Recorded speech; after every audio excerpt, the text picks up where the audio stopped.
भारत को यूं ही जगत गुरु नहीं कहा जाता है। इसमें उन समाज सुधारकों और विद्वानों का अहम योगदान है जिन्होंने समय समय पर प्रत्येक कालखंड में इस पुण्य भूमि को दिशा देकर जनमानस का मार्ग प्रशस्त किया।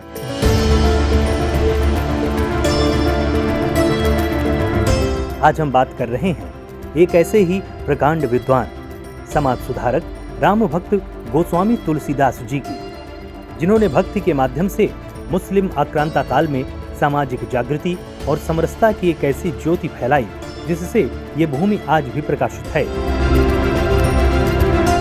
साहित्य जगत में गोस्वामी तुलसीदास के जन्म स्थान के संबंध में चाहे जितने ही विवाद क्यों न हो, लेकिन इस दोहे में उनके जन्म स्थान का स्पष्ट विवरण मिलता है।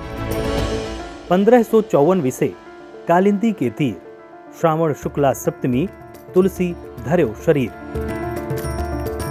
उक्त दोहे के अनुसार संवत 1554 में यमुना नदी के किनारे श्रावण शुक्ल की सप्तमी पर संत मुनिश्रेष्ठ गोस्वामी तुलसीदास जी का जन्म हुआ था। तुलसीदास जी ने हिंदू समाज की तत्कालीन दयनीय स्थिति को देखा और उस पर मंथन किया। हिंदू समाज को धार्मिक और सामाजिक रूप से सशक्त करने हेतु उन्होंने साहित्य सृजन को आधार बनाया, जिसका परिणाम तुलसीदास जी की अमूल्य कृतियां हैं, जो उस समय के भारतीय समाज के लिए उन्नायक सिद्ध हुई। आज भी मानव जीवन को मर्यादित करने के लिए उतनी ही उपयोगी हैं।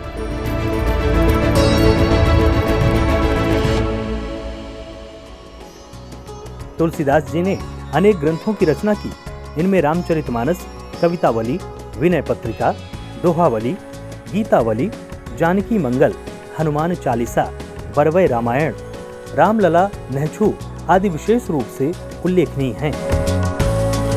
तुलसीदास जी को संस्कृत विद्वान होने के साथ ही हिंदी भाषा के प्रसिद्ध और सर्वश्रेष्ठ कवियों में एक माना जाता है। मुगल काल में पीड़ित होने पर कारागार में ही तुलसीदास जी ने हनुमान जी के तेज, शौर्य और बल का स्मरण कर हनुमान चालीसा की रचना की, जो आज भी हिंदू समाज के जागरण का महत्वपूर्ण प्रेरणा स्रोत है।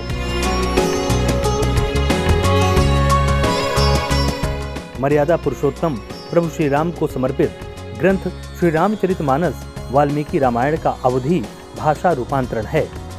रामकथा में तुलसीदास जी ने मानव जीवन की प्रत्येक परिस्थिति का समावेश किया है और समस्याओं का समाधान भी दिया है। पिता का पुत्र के प्रति, पुत्र का माता पिता के प्रति, भाई का भाई के प्रति, राजा का प्रजा के प्रति, सेवक का स्वामी के प्रति, शिष्य का गुरु के प्रति, पत्नी का पति के प्रति क्या कर्तव्य है आदि सामाजिक कर्तव्यों का समावेश रामचरितमानस में है। इसके माध्यम से सामाजिक क्रांति का सूत्रपात हुआ। तुलसी के काव्य में संघर्ष और कलह के स्थान पर सामाजिक समरसता के सिद्धांत को सर्वोपरि माना गया है। जब तत्कालीन मुगल शासकों द्वारा प्रजा पर अत्याचार किया गया, तब उन्होंने अपनी रचनाओं के माध्यम से उन्हें भी फटकारा। निश्चित है कि प्रजा के दीन दुखियों को देखकर उनका मन भी कष्ट से भर जाता था और वो इस प्रकार के दोहों की रचना से अत्याचारी शासक को संदेश देने का प्रयत्न करते थे।